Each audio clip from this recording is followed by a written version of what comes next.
No, it is not. Yes, it is? No, it is not. KOFIMANIA is not dead. No. No, KOFIMANIA never died. Unless 11 years going strong. Okay? And let us show you why. But without any further ado, we are Three Count Nation. 3 Count Nation. We're back, brother. It's been a while. How are ya? It is what it is. Word. Same. Yep. So, and since we last talked, a lot of things have happened. Which is kind of why we've been procrastinating on putting out this show, because every fucking time we're going to meet up, some other shit would happen. Yeah. Least of all our, like, work schedules and all that. Just, there's way too much to even try to, like, sift through. We'd be sitting here for hours. So, condense it, shall we? If we want to. Honestly, I was half joking. There's only one thing that needs to be said is Mustafa Ali. Is basically the trigger for where we are right now. Yeah. Like, how the WWE is really good at tripping into good luck. Like, they fell backwards in the Becky Lynch stuff with her getting knocked the fuck out by Nia. Like, take it back 4 or 5 years ago with CM Punk leaving, that forced them into Daniel Bryan. Yeah. You know what I mean? Yeah. And then, where it finally really pays off for the Kofi fans. Yeah, Troy. Kofi gets his shot.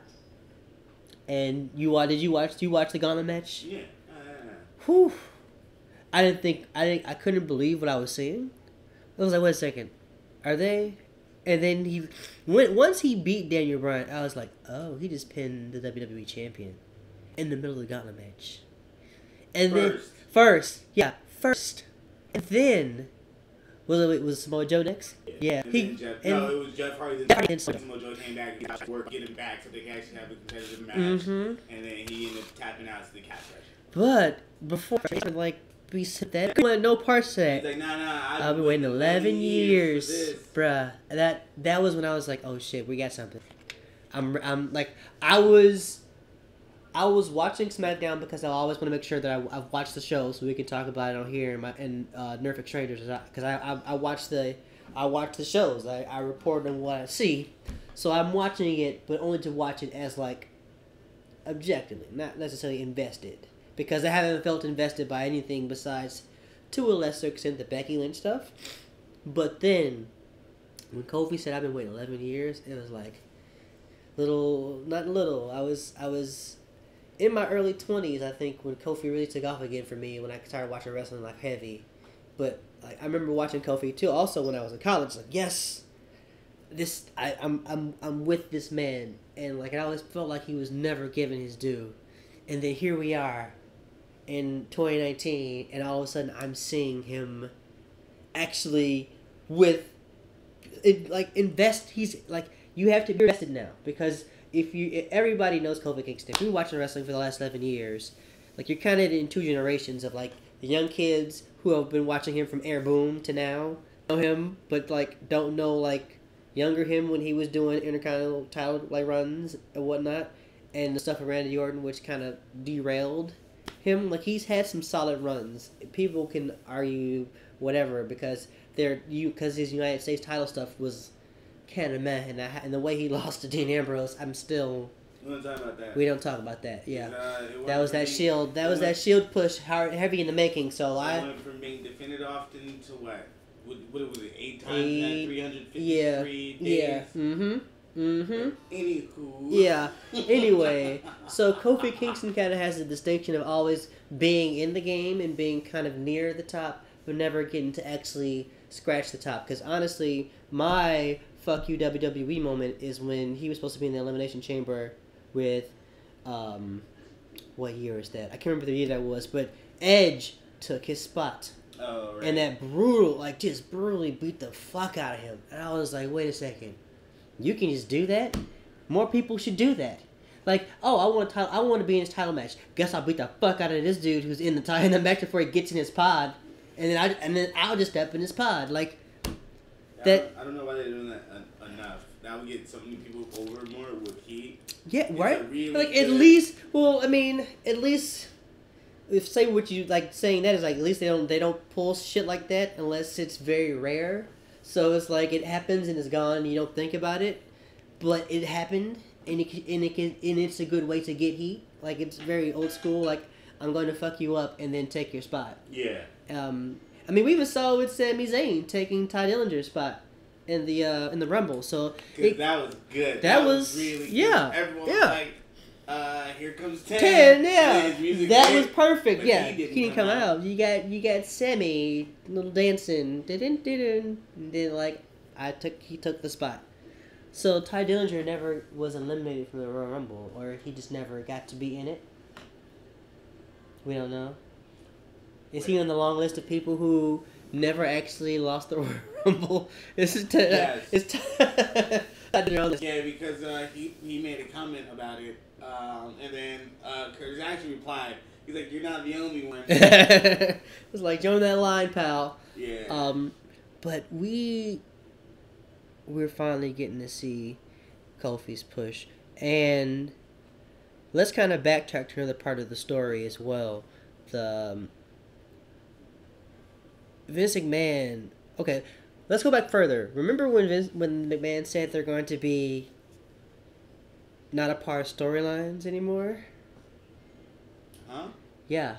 No, I didn't hear what you just said. So the Vince and Triple H and like Stephanie and Shane came out and like said they're gonna give you new matches and fresh faces and less about them, and then it became about them. What became about him? Shane McMahon. Yes. After also remember when rematches for title count matches was not a thing anymore. Well, no, that wasn't offered Shane a rematch, but. They said they said only if he gets a new partner because the Miz is not worth their time. Is literally how that even transpired. It wasn't Shane. So you meant the Usos then? I'm sorry, you said the Bar. Yes, I am so sorry. Yeah, I was saying okay. I was like yeah. Okay, so that's the workaround. Yeah. I missed the promo because. They said the Miz was garbage. The Miz was garbage. But that's the thing, though. I don't buy that he's going to get a new partner. He's still going to have the Miz wrestle with him. No, they picked the Miz because they didn't fight him.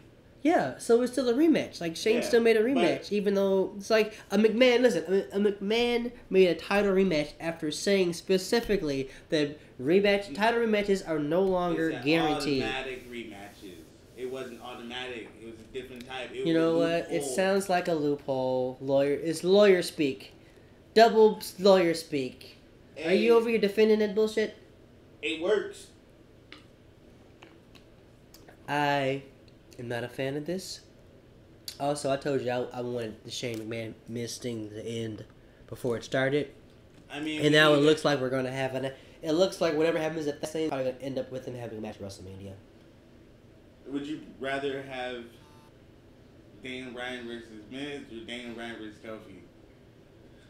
Listen, don't put that evil on me, Ricky Bobby, okay? Because it's not fair. That's not fair because the Miz also over in my heart. You can't do that to me. You can't. Listen, Mike the Miz Mizanin has been a fan. I've been a fan of him since Real World, okay? Even when he was the lamest of wrestlers, I was still a Miz fan. That's not fair. Like the dude rivalry in this situation, any other wrestler you ask me about versus Kofi, it's gonna be Kofi. But the Miz. There's this special place in my heart for him. So it's not fair. I can't just say Kofi automatically like I would to say Kofi usually. But like, you can slam with The Miz and Kofi and Danny Bryan. Yeah, that was probably the next thing. If things hash out the way we believe them to be. But I'm saying, I think what's happening here is we're getting a story of the McMahons way for being like... Except for Vince. Which is another... That's another theory I'm going to give you later in the show. As to how it relates to Kofi. Same. And Becky. So, there are so many threads here that pull into other things. But before we get back into extra having KOFIMANIA, how do you feel about all the NXT call-ups just kind of being there? And also them not using EC3? by the way. EC3 or Velveteen? Velveteen was one of the 4 call-ups, and EC3 is not just being used. It's weird. And the call-ups, first 2 weeks been decent, so we'll see. They're random for sure, but... And why are you beating the Revival?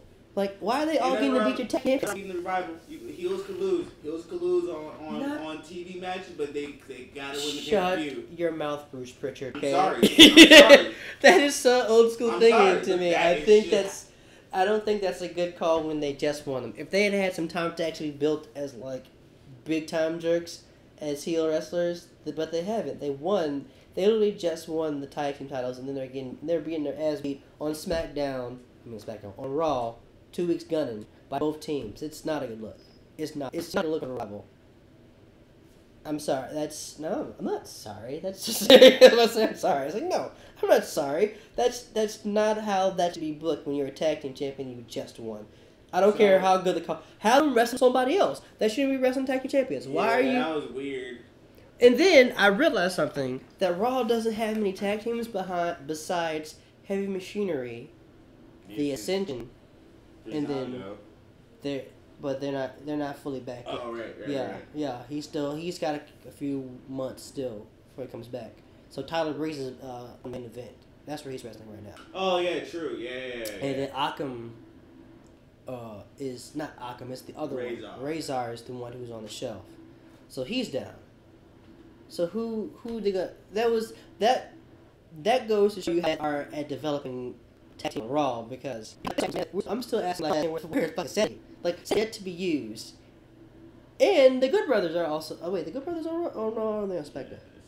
Yeah. They blew brand. Yeah, like the Good Brothers have been on SmackDown doing their thing from time to time, but they've all got TV time, and Sandy just got some more time just to also get beaten by the NXT Gallops. Whoops. Just Alexander Wolf. No, Alexander Wolf. It was Young. But it's definitely good for the NXT call-ups, but it's weird booking that tells no story to me. Tells no story, and what they're here to be part of the roster, but are you not telling any stories because... Oh, I just may answer my own question. I keep forgetting that NXT is recorded well in advance, and they're all in the Dusty Classic. So you gotta keep them that way until that's finished. Then until the story evolves. Yes, and then you do whatever fallout happens. Continuing on the show, which makes a lot of sense. It makes a lot of sense, but then you probably shouldn't have them tag teaming. No, it makes sense because they're gonna be in the Dusty Classic.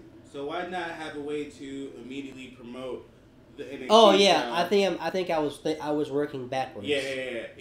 Yes. So main roster, have it promote the NXT show. Mm-hmm. The Dusty Classic, get more eyes on that. While having to the top guys performing and being prominent fixtures in it. Well, then I guess you got to make sure you advertise them being in the Dusty Rhodes Classic and on the WWE Network, on NXT, on your USA TV both nights. Because they have them wrestling both on Monday and Tuesday, so at least try to get some more eyes on the WWE Network, and not even just from a business perspective. If you really are trying to get more eyes on the network, to keep those subscriber numbers up. Also, what did you think about Triple H not knowing that Vince called up these dudes? Because that's also. Was it Triple H in UK at the time? I think so. I think that was the story. Is that he wasn't even aware. Again, it's one of those things where it's like wrestling. You don't know if it's a work or a shoot. So that could just be a work so that people who could get involved and invest into the storyline that's taking place again on the main roster to create some type of NXT engagement seedling that's taking place that we don't know what the fuck is happening. Yeah. There's so many different routes that just these 4 call-ups, so many different routes that they create. Yeah, agreed. It definitely does leave a little bit more,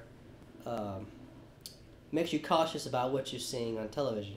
It gives you actually reason to watch TV. Gives you more. Absolutely. Like, I've actually been interested in Raw and SmackDown the past couple of weeks because of all this kind of.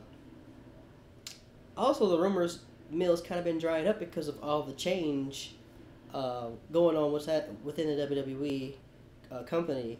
I follow a lot of sites who usually have like kind of like really good source stuff talking about like how Raw and SmackDown are written type of deal. Nobody knew anything about either show. like there was talk about The Rock being on Raw all night, and then Batista does like, and then Rock was there. Rock was there. But let's say Rock was there for Flair, but also to do fighting by family media stuff. So that was the talk of the rumor mill for Raw, was like, is he going to be on TV? Is he going to be on TV? There was no talk of Batista. And then who shows up and gets the craziest pop? We're all like, holy shit, can't believe he's back. Roman Reigns. Yes. That's right. Okay, can we welcome back Roman Reigns? For real. It is Big Doug, like he's in remission, so fight that cancer. For real. Shout out to him. It was really good to see him back. Yep. It was amazing to see him back. It was amazing to see him in there throwing some haymakers. Like he was well protected. He didn't take any bumps, but he did get to do some shield stuff. Did his 2 moves. Did two of the 5 moves of doom, a Big Dog style. None, but it was so good to see him back. That was really exciting. So he looks really like well in shape there. Yeah. He looks ring ready. If I didn't know any better, he probably could have wrestled if he wanted to. I don't think that's the case because there's a lot more to cancer, just like how you look physically. Yeah, It's also just like your body's going through the motions, like getting your full energy and like all that stuff during together. During the movie tapings, all he was doing on the side, other than going over his line, was training. Yeah. So they say he's been just training. Getting back at it. Just getting in shape. Exactly. He doesn't know when exactly he'll be ready. Mm-hmm. But he wants people to know that he can be back. Yeah. I mean, I definitely don't expect him. Supposedly. Yeah, I don't expect anything from him for WrestleMania besides maybe just being there for Seth in that main event match, which would be honestly, that's my question to you. You think it'd be a good idea to have him ringside if this is Seth Rollins' coronation? If this is his. I think Roman Reigns is gonna be fighting at Mania. Yeah. Against Dean Ambrose. I don't see that. Because Caesar kind of plans it on Monday. See, I think that's more so the Shield, the getting the band back together one more time. You think so? Yeah, man. I think this is a last ditch effort to also kind of keep Dean around. He's too big of a star for them to just lose like this crazy. Yeah, that's like this is.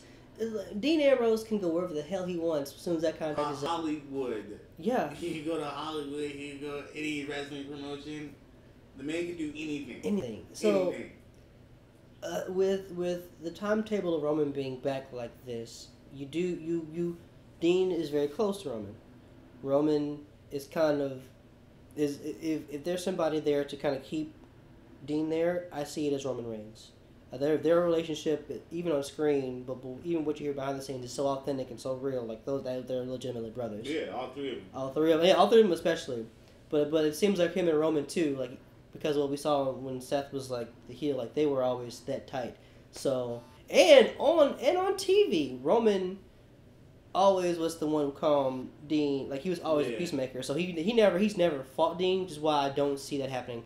I always saw Roman as the guy keeping the lunatic fringe, like keeping him calm. You mean like verbally fought him? Like what do you mean by fought? Like actually wrestled him. You know what I mean? I mean, yeah, I'm not saying I know the Royal Rumble stuff and they've had matches, but I'm saying they're not fighting as rivals. Oh, got you. As not liking each other. I think that Roman and Dean have that respect and love with each other that it wouldn't.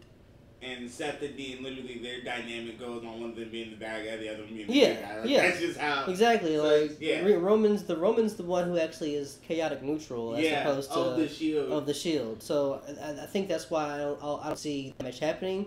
Although, who the hell knows? Exactly. Yeah, who the hell knows? Who's wrestling? They can definitely angle that story, but it looked to me like the story I saw forming was a return to the Shield, which is why I'm like. Dean Ambrose might be involved with Roman Reigns in that title match at WrestleMania, which I'm enjoying the build for Daniel Bryan and KOFIMANIA. Then I'm enjoying the build of Brock Lesnar, Seth Rollins, and that's mainly because Seth Rollins says the same thing over and over again in his promos. So does Paul Heyman. So you're not getting anything. Like we get it. I know one person from WWE can listen to this. Go to your boss and just talk to him. Be like, yo, don't have Seth or Paul Heyman cut a promo this week. Just use your highlight and production material. Hype up some real juicy so we were reminded of.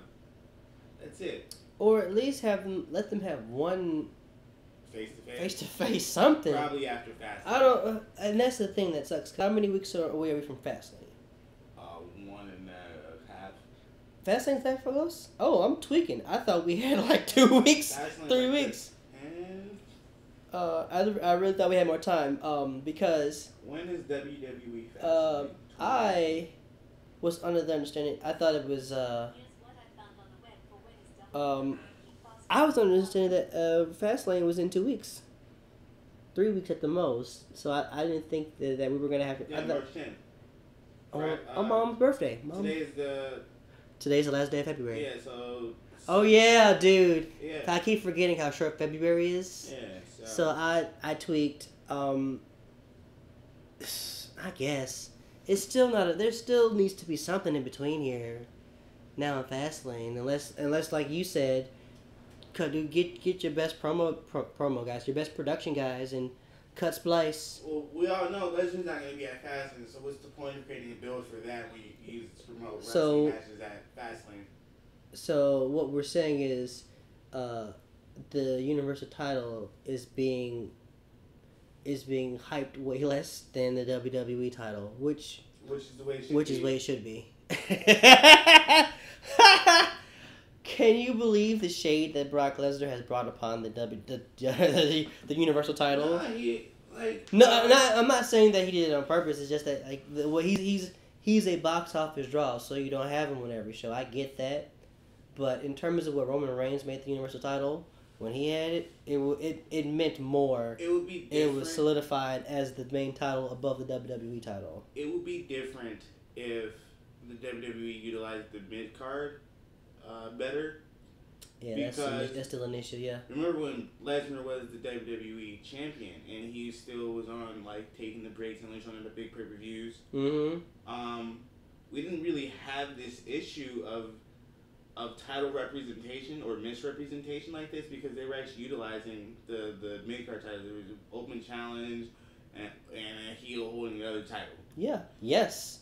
That's a really good point, John. Because there was always a delicate balance of the titles being utilized to tell stories. Right now, yeah, sure, Balor is the champ. Sure, that's amazing. But what is he doing? So well, that's the thing. He actually what they got going right now with him and Bobby Lashley and Leo Rush. It's actually been pretty good to me. But isn't it enough to actually have the belt be a void keeper for the big title? Yes, and let me tell you why. Because I think this is to see if Finn can hold a title and tell consistent stories. And right now we're kind of seeing it with what he's doing with Lashley and Rush. Now, only time will tell because it's still early. It's still early. Like, you know what I'm saying? Disappointed Dad Lashley. Yeah. Disappointed Dad Lashley, man. It's like, can I trust you?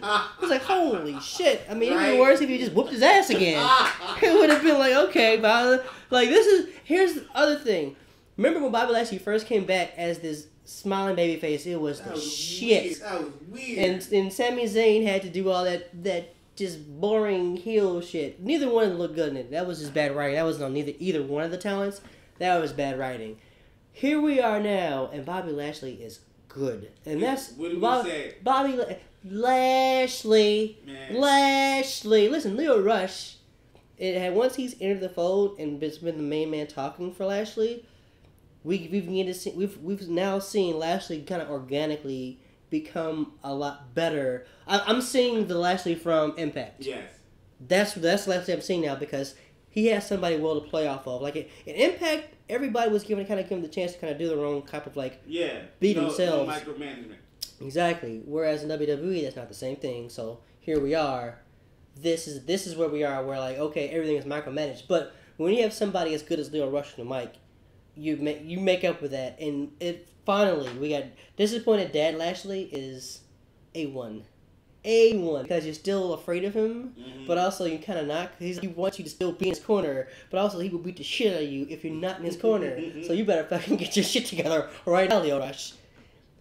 But also I think and here's the story. Finn Balor talked Leo in an Intercontinental match. Like he turned it around on him because Leo did come out there to get a title match for Lashley, and so he made Leo Rush the one with because he beat him after he tried to get him in a match for somebody else. So they're kind of getting back to that. Yeah, it's happening, which is why it's frustrating that we're not seeing that for the tag titles. That was another reason why I was like with the tag scene when Lesnar was WWE champion was pretty cool. Yeah, so like the New Day. Yeah, we had even the tag titles were really good at telling a good story, and right now Dash and Dawson aren't even given that chance to. Like they're just a story at the moment. No, yeah, that's why exactly. That was why I was like, why are they losing to two NXT call ups? Like that's not 2 weeks running. They lost to Tommaso Ciampa first week, and then they lose to Ricochet and Black. By the way, Black, no longer Alistair. Remember. One word, and once you go north, you're black. No shit. No, not yet. Your face like, oh shit, they did it. They really did. They did Black History Month. They really did. Sure, Congratulations to you, by the way. You and Zelina Vega, they got married over the weekend or something like that, if I'm not mistaken. Yeah. Or like the last I think it may have been while we were on a hiatus. I think it's been a while since they have gotten married, but that did happen very recently. Yeah. So yes, congrats to them. But no, he's still Aleister Black. Oh, okay. But like already the joke on Twitter. Wow. Is that like Big E said it, he's like I'm already calling him Black. He's like just call me. But it's like it would have only been them losing to DIY would have made so much more sense. If they would have given us the package and their history and all that Thank stuff. you. That's kind of what I'm getting. They even had things built in to tell a story to get the revival going, and they didn't even capitalize on that. Now, is that because it kind of goes back to what you were saying, is that they're waiting to wrap up all storylines in NXT before they start kickstarting whatever they're going to be doing once they're on the main roster? Because DIY is already doing DIY stuff as a tag team. So I think your point is very, very valid that we might have to we're just waiting, which is, oh man.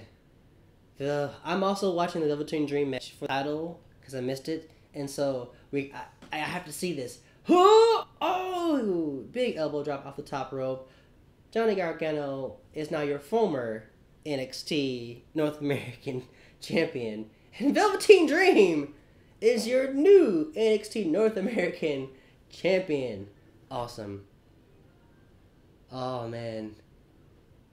My favorite right now in NXT is the North American title. Like, I love the strap on that. I love the color of that belt. My favorite is the United Kingdom Championship. Yeah. You know, the UK tag titles. They're pretty sweet too. Those are pretty epic. Oh, that cut to Tommaso Ciampa in the rafters. Yeah, wasn't that sinister? That was sinister. Man, that made me, the first time I watched, I was really uncomfortable. I didn't just see that. I had to write it in WWE Network as a chore. Dude, don't even get me started. I was trying to search for a specific match with the wrestlers in the name, and they still gave me like 80 things and not the match I was looking for. I was like, how can you be so bad yet so good? A WWE app. Like, come on, get it together. Yeesh. But you know what? If I search for it on my iPhone through the app, it finds it perfectly. But like using it on PS4, pain in the ass. I tell you what. Because I was looking for your Guerrero match. And I can't remember now who was against. Featured Benoit is probably why. It was not Benoit. Yeah. That was about to say it was not Benoit. Excuse me.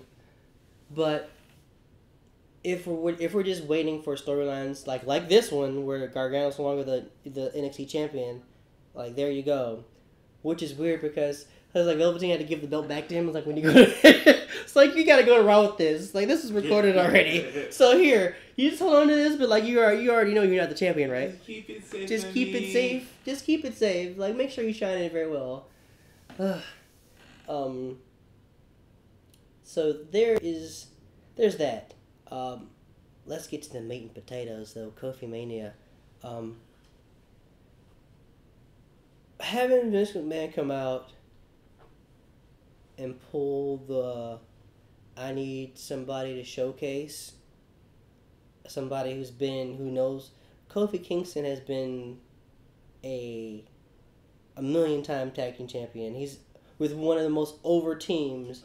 He has 2 records for tag team accomplishments. Most single titles held, or not single, but longest total as a tag team champion, and in a group with the New Day, longest reigning as tag team champion. Yes, and if Vince McMahon is trying to talk about box office draw, the New Day there's in wrestling right now, it's the Elite, New Day. If you're talking about like over factions in North America, it's those two. They're making them loot.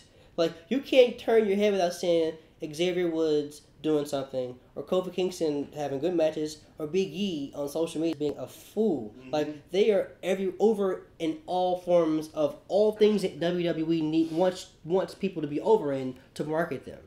Like, the most marketable group guys you have. So, it doesn't make sense for Vince McMahon to say this, and then to pick Kevin Owens, Kevin Owens. Kevin Owens is a world title. He has the championship already. He has that pedigree. What did Kevin Owens do? Beat Pin Name Ran with the Stunner. What did Kevin Owens do to Vince McMahon? Not only did he headbutt Vince McMahon, he beat the shit out of Vince McMahon because of Shane, who was also in the ring when Vince McMahon made this title change. So basically, Vince McMahon went over his son's head, the same son who defended his honor after the man you put in a title match, like before you. So you're telling me that Kevin Owens beat your ass so bad? It's like, oh yeah, he needs a title shot. Oh yeah, give that man a title shot. Goddamn. He's gonna beat me again. That headbutt was great, brother. Give me that title shot. No, not me. Give it to Kevin. So what's your booking on this? Here's the McMahon booking. This is the XFL is finally being a thing. I keep forgetting that that's finally in motion now. Yep, launching next year. Yeah. So Vince McMahon needs to go away, and they did say that the McMahons are going to be trying to be less a part of the product. They didn't say when or how. I think we're seeing the when and how. We're seeing that Vince McMahon has not only put himself, like literally wedged himself in the Becky Lynch feud. Two of the major feuds. The two hottest feuds that they just fucking ran car accident, like they fucking car crashed into anyway. Right. Like not even their originally booked stuff. But here is the owner of the company, who's supposed to be this genius, making things worse than better. Because what have we seen already on the Raw side is that Ronda Rousey has eventually vacated the title. Like, she has walked away from being like, storyline, she has walked away from being a wrestler because they won't make the match that everybody wants, which is absolutely right. Everybody wants to see Becky Lynch beat Ronda's ass. Like, that's the match. It's so hot, white hot, that even Ronda Rousey, the champion, is saying, let me fight her. Like, because she's been Becky Lynch. That she keeps beating my ass. Let me fight her. I don't care that she's suspended. I want to fight her. And then what does Vince do? He suspends her for 60 days. 4 days. And then, so her suspension wouldn't be up until 4 days after the Rumble, after WrestleMania. She would need to be at Monday after Mania, which is totally fucked. Like, what a BF. That's super douche. That's super douche right there. So that's one half, right? Other half, Vince does that shit again with putting Kevin Owens in sounding like a moron when he said he needed a box office draw when the New Day have been a box office draw for the longest time, even when they were heels. No, it's just to say the shit that. No. That's the thing. It's not over. I'm not finished with the thought because Vince has lost storyline. Vince has lost touch with what makes money. Yeah. Yes, because by the insertion of Charlotte and Kevin Owens. Exactly. Like, people he would immediately assume will make more money than people who are making him money. Yeah. And like Becky was making you money, and the New Day making you money.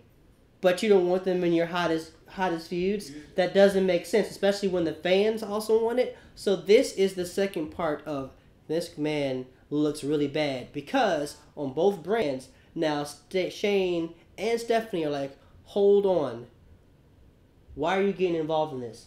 Like, why are you out here making decisions when we've already written your point with, is it a work or is it a shoot? Vince calling up NXT stars and not letting Triple H know. Mm-hmm. Like, is that storyline or is that, you know what I'm saying? So I think the story from here, after Fastlane, Vince tries to pull one more silly, ridiculous thing after Fastlane. So on the post Fastlane Raw and SmackDown, he does stupid shit again for both like big events. And Shane, Stephanie, and Triple H are like, no, the line is over. Like, you are ruining this company right now.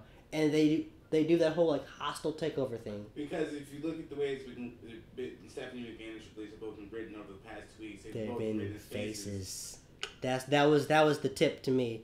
That was like because Stephanie was sympathetic to Ronda. Like Stephanie, you said she got it. Yes, and we all have to remember Stephanie was part of that really good match Ronda had in that WrestleMania. Like, they're still supposed to be like enemies. That's not here anymore. Like, this is a sympathetic Stephanie trying to intervene and trying to keep her WrestleMania event. Yeah, trying to keep that WrestleMania event intact. And here comes Vince fucking it up. And here he does again on SmackDown, fucking it up. Now, how we get to Kofi getting back, I don't know. And that's why I'm so excited. Like, I don't want to... It's only fun to book when you already kind of have an idea of where the story's going. Because, like, oh my gosh, this is going to do that thing, isn't it? Here, I don't know what that thing is. I have no... I had no really boundaries to, like... Not boundaries. I don't have any kind of clues as to where to go. Like, even just storyline and when we all read the dirt sheets, what they call it, but actually just internet wrestling sweat websites, we read them all every day. Like, I know we do. Like, when we see wild stuff, we're texting each other like, yo, what the fuck was that? Right. But there's nobody, because everything has changed, not just like the talent, but also the people writing the stories now. So now, people who may have had an inside track to those folks are being stonewalled. And I'm hearing that people are being told 3 different stories, like, false information is being told, like, actually, like, they're actually doing the whole, like, cloak and dagger shit, which is, like, the WWE going clandestine is great. Great. Like, they should have been doing this. My Arizona tea is like a buzzer, like, ding, ding, ding, they should have been doing this, like, hyped. Because I don't know what's going to happen next. So I want to watch... John, remember when I was like, I'm watching this for the show. I'm watching these things to talk about them. And that's it. I'm invested in both storylines. Now, if they can get me invested in everything else, then we're really cooking. Because I'm still not sold on the Shane Miz stuff with the Usos. I feel like the Usos can do more with a tag team that needs it. Because while the SmackDown tag team roster is really stacked, they're not utilizing them. Nah.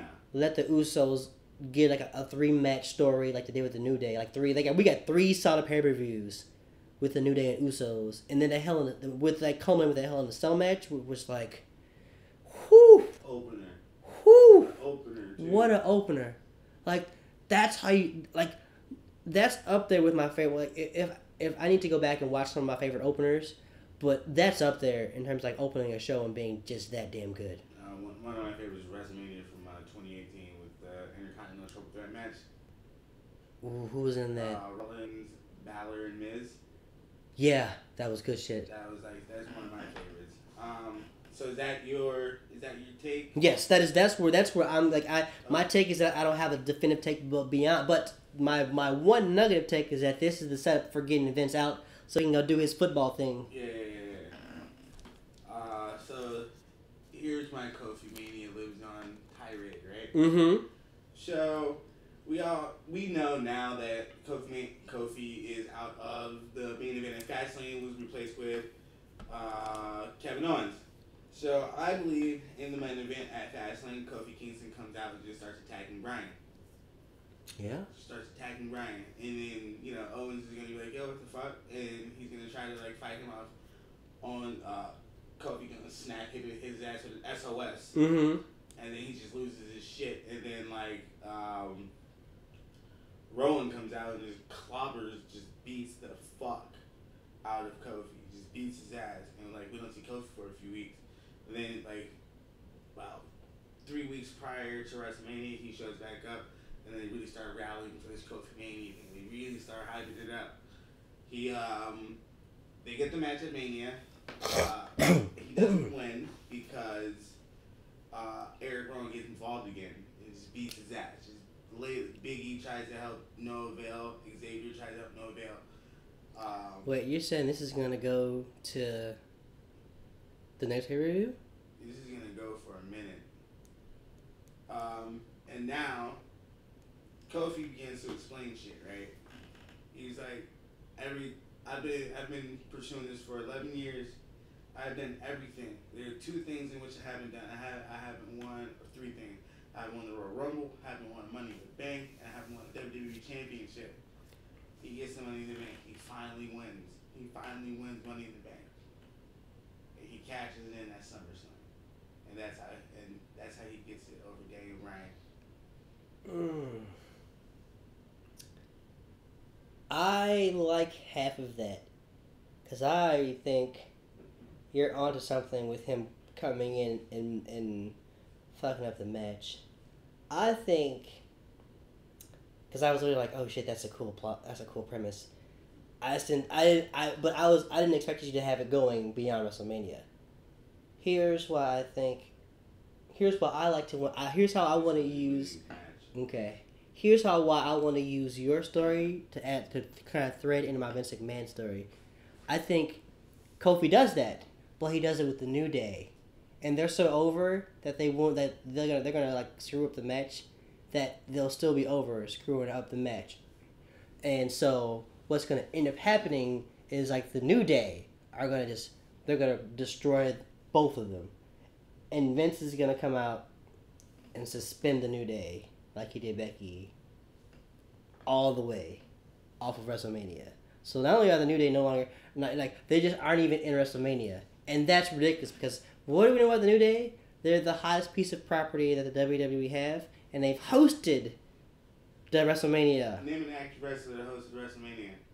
I can't. Just the New Day. Exactly. Just the New Day. Just the New Day. They literally got the Hardy Brothers. They got to be the ones to bring back the Hardy Boys. So I mean, there's something to everything the New Day does. So not having them on WrestleMania, I think that's heat for Vince. Mm-hmm. And that's one more thing for Shane to be mad about, because Shane might have been mad about it and said, "You've got my attention, but you're gonna have to earn your way back into a match with Daniel Bryan." And I can see him giving Kofi a chance. Remember, SmackDown is a later opportunity, and Kofi Kingston proved that he deserves a shot still, just because Vince already screwed him out of the other one. So Shane still has the impetus to give him a title shot, but because they fucked up the match and Vince said, "No, you're out of here," Shane takes this as too far. And whatever else happens with the stuff on Raw, Stephanie and Triple H also yo, the 3 of us, we got a hostile takeover. Mm-hmm. So that I was like, yo, your spot for SmackDown just adds some more fuel to what I like for yeah. But here's the thing though, I'm not opposed to this going long. This doesn't have to end at WrestleMania. I just want Kofi to win Money in the Bank. I mean, I still want him to win Money in the Bank too, because he's also made that match. Exactly. Really, him and Shelton Benjamin, dude. Black folk be making shit real fun. Shelton Benjamin and Kofi Kingston made something that we didn't know. Yeah, duh, right? Yeah, the usual. What do black folks be doing? The usual, making things look better. I had to defend Street Profits on Nurture Strangers because they're not caught up on NXT right now. So I had to break down how Montez and no, and I mentioned them tag team champions.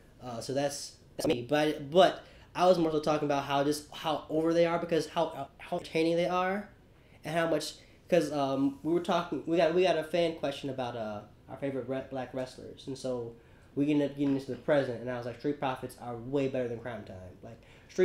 like Crime Time wishes they were Street Profits. Man. Right?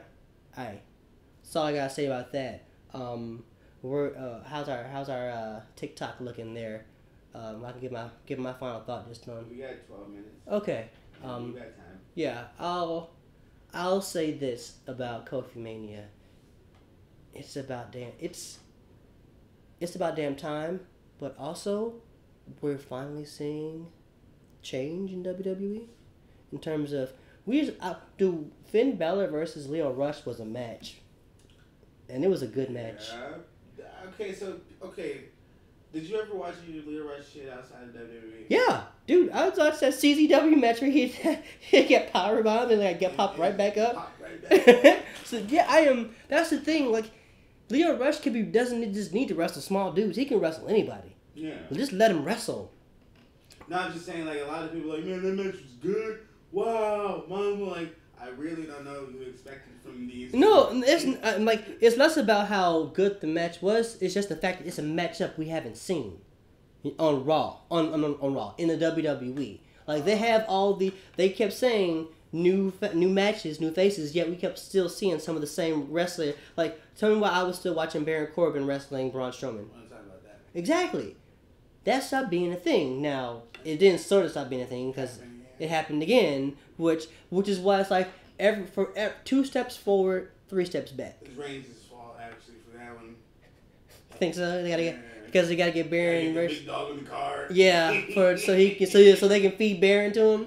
I mean, if you're feeding Baron to the big dog, cool. But right. Also, Baron's a beatable, credible heel. Yo, real quick question. Me and you, we know how good Roman Reigns is as a wrestler. We've always been like on that side. But how? I had some thoughts on Braun Strowman. His matches are all the same.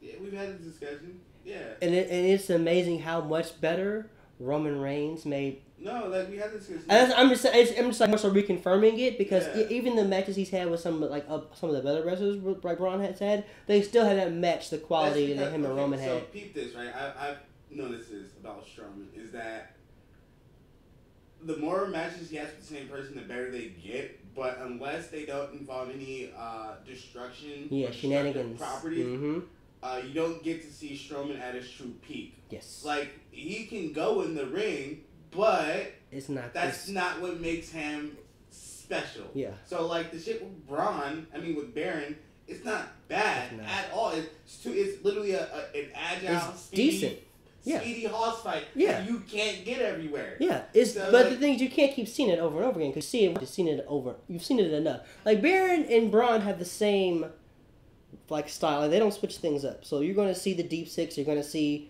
him slide out the ring, slide back in the ring, hit somebody. You're gonna see the Braun. Yeah, you're laughing because I literally called it. And you're gonna see Braun run around the ring and barrel somebody, cannonball somebody Don't into. Forget about Baron's strikes because he's the Golden Gloves champion. Exactly.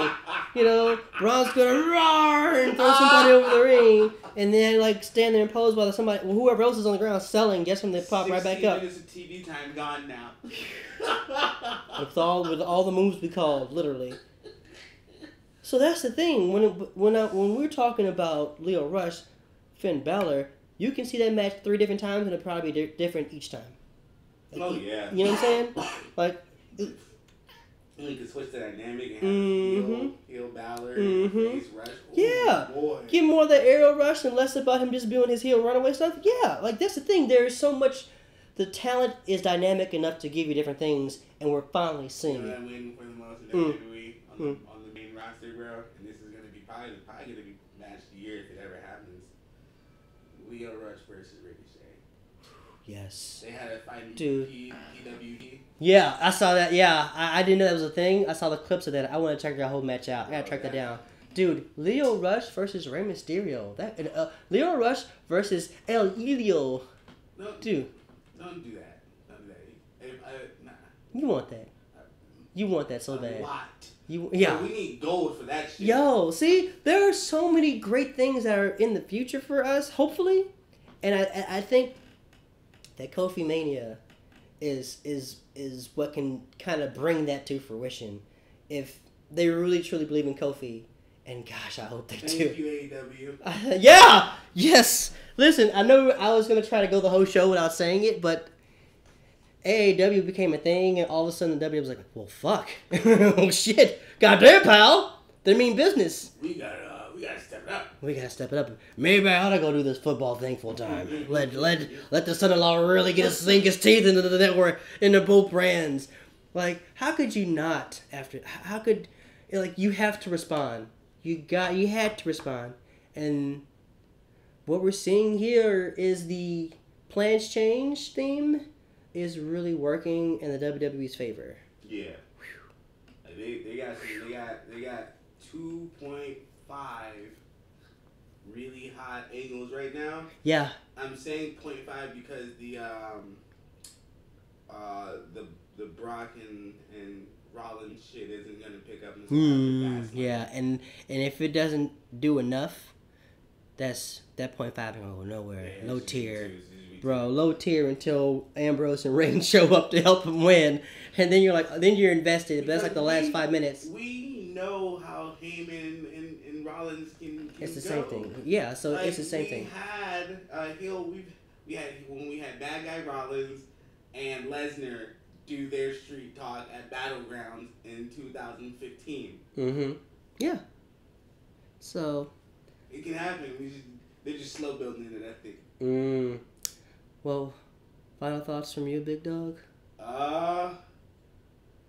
WrestleMania season is going to be very interesting. You know what? Yeah.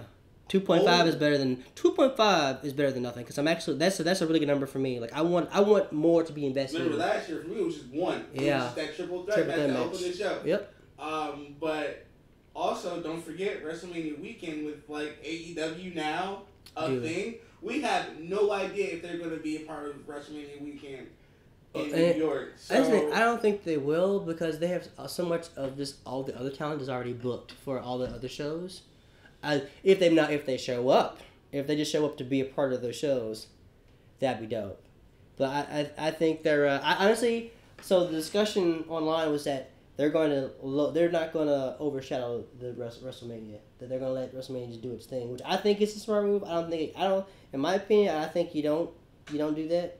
I mean, it'd be now ballsy bold, absolutely. If they do it, whoa. And if they do something, okay, cool. But I don't see it. Keep this plot twist in the show. Vince McMahon has secretly bought AEW, and that's why he's fading away to go work with them. Yo, that would be funny if Vince had Tony Khan money. But Vince, not even kayfabe is big. Vince gonna have the money to buy AEW. Well, AEW, they said they'll spend like $150 million. Yeah. For property. This man has that in his back pocket. You know what I mean? Yeah. Yeah. So he could totally buy AEW. But they wouldn't sell. Yeah. That's the I'm only just saying thing. it's a wild That would be wild shit though. Absolutely. Any last words? I am for the first time in a very long time our basis for this podcast is about black wrestling. And the Kofi Kingston meter was basically how it inspired the show. Like, we didn't have to, we were 17 episodes, this is episode 17 of 3 Count Nation, and it is really good to finally feel like something we've talked about and actively really been emotional about for a wrestler like Kofi Kingston is finally maybe coming to fruition. Yep. It makes me really happy as a black wrestling fan who's been a wrestling fan basically all his life to finally I said on the other show that I still feel some type of way about Booker T never getting that win over Triple H, and I still the stuff with Kofi, like you saw that there was more to these guys, and then you saw it never show up, and I think justice could be served. Some justice could be served for Kofi. We've had Ricochet as North American champion. We got Velveteen Dream as North American champion. Yes. Bobby Lashley as Intercontinental champion. Yeah. Hopefully we get Kofi. Kofi, listen, champion. Yeah, like world. But that's the thing. WWE. I think that's the thing about the WWE title is that like it hasn't. But beyond, honestly, since The Rock, there hasn't been a black champion. Nope. And the closest we got was Mark when Henry. Mark Henry, but also R-Truth, like he fought John Cena in a yeah. But remember, he was also Intercontinental Champion. Yeah. Also, R-Truth is your United States champion, and who's his inspiration? John Cena. Yeah. Even since he was a little kid, John Cena's inspired him. Yeah, little Johnny's always. Little Johnny, yeah, little Dixon, little Jimmy. That's real. So I'm very hopeful for what's to come for the future of just like black wrestling, because yes, like you said, there are so many black wrestlers who actually out here winning champion titles. But there's so many black wrestlers who have yet to scratch the surface. Apollo Crews, I'm looking at you. You deserve more. He needs working his it factor. Then that's what he ain't got it. I'm sorry, he doesn't have it yet. I think that's a hard truth that that's a hard pill for me to swallow. But you're not wrong. But he's got everything else. He's got the talent. And that was the thing. The gimmick he did with Leo Rush, imposing with Bobby Lashley was great. Could you imagine that as a stable? Those three, they should just do it. They should Turn just do Apollo it. Heel and join Leo Rush. Right? That'd be like dope. that, solidify how. Call them Black Mob. Yeah, listen. So Leo proves to Bobby how much he wants him to win. Apollo helps him beat Finn Balor to win the title. There you go. There's your stable. Start right there. So and that's what helps Balor bring back the Balor Club, and then we can actually have this faction war. The faction warfare. Yeah, Vince doesn't call them gangs or factions. Factions. But alright, dudes, we'll see you guys next time. Yo. We don't have a date set, but We don't. there'll be a next time. There will be. Peace. 3 count. Yo, KOFIMANIA. For life. KOFIMANIA. KOFIMANIA.